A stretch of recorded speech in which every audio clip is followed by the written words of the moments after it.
Student, पिछले class में हम लोग डिस्कस किए थे कि सोर्स ऑफ इंफॉर्मेशन, अर्थ के अंदर क्या क्या चीज़ है, ये कैसे हमें पता चलता है। ये तो पॉसिबल नहीं है कि कोई आदमी धरती के अंदर जाए और वो सारा चीज़ देख के आए, ऐसा पॉसिबल नहीं है। क्यों पॉसिबल नहीं है ये भी बताए स्टूडेंट। और इसके साथ हमने एक और वीडियो डाला था जिसमें ग्राफिक के थ्रू बताया गया था क्रस्ट मेंटल कोर के बारे में।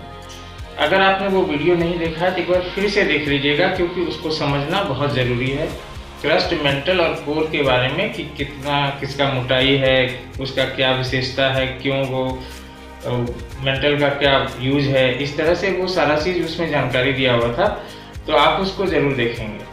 और आज जो हम एक नया टॉपिक लेके आए हैं, जो आपके बुक में अगला टॉपिक है टेक्टोनिक प्लेट्स। स्टूडेंट, हम जिस धरती पे रहते हैं इसका स्ट्रक्चर हमेशा बदलते रहता है, ये परमानेंट स्ट्रक्चर नहीं है। आज जहाँ पे हम हैं, जो मैदानी इलाके में रहते हैं, हो सकता है कि आने वाले 2000-3000 वर्षों में, लाख वर्ष में यहाँ पे पहाड़ हो जाए या यहाँ पे सागर हो जाए। यानी कि जिस क्रस्ट पे हम रह रहे हैं ये परमानेंट नहीं है, इसमें बदलाव होते रहते हैं। इसका बदलाव होने का रीजन है कि टेक्टोनिक प्लेट्स क्या होता है। ये टेक्टोनिक प्लेट्स वो जानते हैं स्टूडेंट। साइंटिस्ट मानते हैं कि पूरा जो अर्थ का है, ये पूरा वर्ल्ड का जो निर्माण है, जिस पे हम लोग रहते हैं, जो जिसमें सारा कंटिनेंट है, ओशियन है, ये इसका निर्माण 7 बड़े बड़े प्लेटों से और 20 छोटे छोटे प्लेटों से हुआ है। और ये प्लेट जो है, ये मेंटल, जो अर्थ का जो सेकंड लेयर है मेंटल, उस पर तैरते हैं, फ्लोट करते हैं। और फ्लोट करने की वजह से, और वो इतना कॉन्स्टेंटली होता है, इतना धीरे धीरे होता है कि हम उसको फील नहीं कर सकते। और ये कैसे पता चलता है? अर्थक्वेक जब आता है, वोल्केनोज आता है, तो इससे पता चलता है कि ये टेक्टोनिक प्लेट्स के मूवमेंट की वजह से ऐसा हुआ है। तो आइए जानते हैं और विस्तार से क्या हुआ है। टेक्टोनिक जो वर्ड है, इसका मतलब होता है बिल्ड या बिल्डर, यानी कि बनाने वाला। टेक्टोनिक शब्द का मतलब ही बिल्डर होता है। तो हमने बताया था टेक्टोनिक प्लेट के बारे में, इसकी संख्या 7 है। ऐसा जैसा साइंटिस्ट मानते हैं कि 7 बड़े प्लेट हैं और 20 के करीब छोटे प्लेट्स हैं। और ये प्लेट अर्थ के सरफेस में परिवर्तन लाते रहते हैं। इसके मूवमेंट की वजह से अर्थ के सरफेस में परिवर्तन आते रहता है। हालांकि ये परिवर्तन एकदम से नहीं हो जाता है, वो बहुत स्लोली होता है, लेकिन होता है। Earth's surface is fractured in several rock plates that float like iceberg।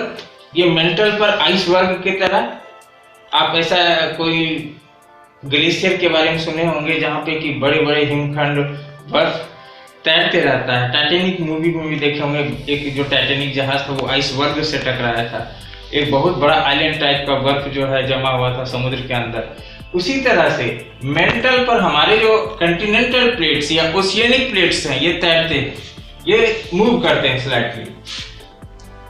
The movement of the plate are constant in motion. इनका जो गति है वो कांस्टेंट होता है, ऐसा नहीं कि वो बहुत स्पीड में, कभी कम, एक ही स्पीड में, वो धीरे धीरे स्लाइड करता है। The movement of these plates cause earthquake. और इस प्लेट के मूवमेंट की वजह से ही अर्थक्वेक आता है, वोल्केनोज निकलते हैं। और ये थ्योरी 1968 में, 1968 में माना गया था, ये प्लेट टेक्टोनिक थ्योरी को। इसको साइंटिस्ट ने अप्रूव कब किया था? 1968 में, कि प्लेट इस तरह से मूव करता है।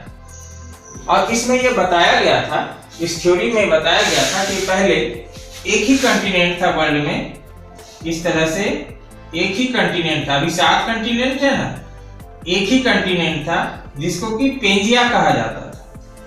क्या कहा जाता था? पेंजिया। और इसके चारों ओर टेथिस सागर थे, ठीक है। इसके चारों ओर क्या थे? टेथिस सागर थे। इसको सुपर कंटिनेंट कहा जाता था क्योंकि वो 7 भाग में उस समय नहीं बटा हुआ था। आज से 200 मिलियन ईयर एगो 200 मिलियन ईयर एगो ये इस सागर का जो बराबर फोर्स पड़ने के कारण ये 7 भागों में, पहले 2 भाग में टूटा और फिर धीरे धीरे उसका टुकड़े होता गया।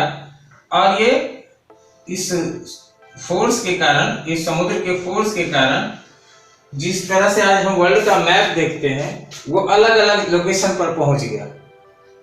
टेथिस सागर के संवहनीय जो धाराएं हैं वो ड्रिफ्ट करके उसको अलग अलग जगह पे चिपका दिया, जिससे कि ये 7 कंटिनेंट बने हैं।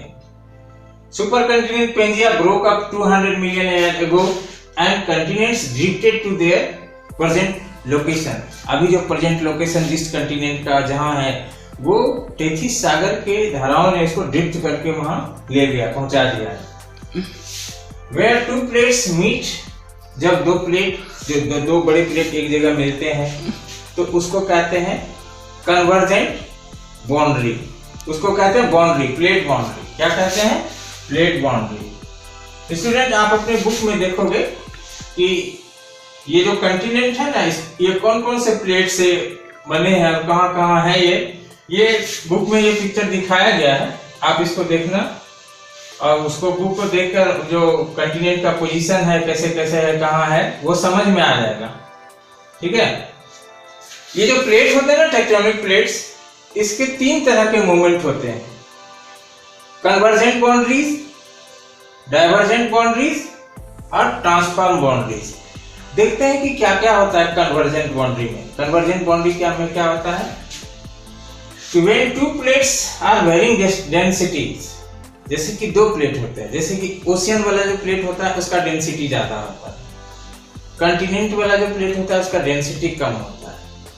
और जब 2 अलग अलग डेंसिटी वाला प्लेट जब आमने सामने आता है, जो हल्के वाला प्लेट है, कम डेंसिटी वाला, वो राइड कर जाता है भारी वाले के ऊपर और एक ट्रेंच बनाता है, जिससे कि प्लेटूज वगैरह का निर्माण हो जाता है। And heavier oceanic plate, lighter plates rides over the heavier plate forming a trench.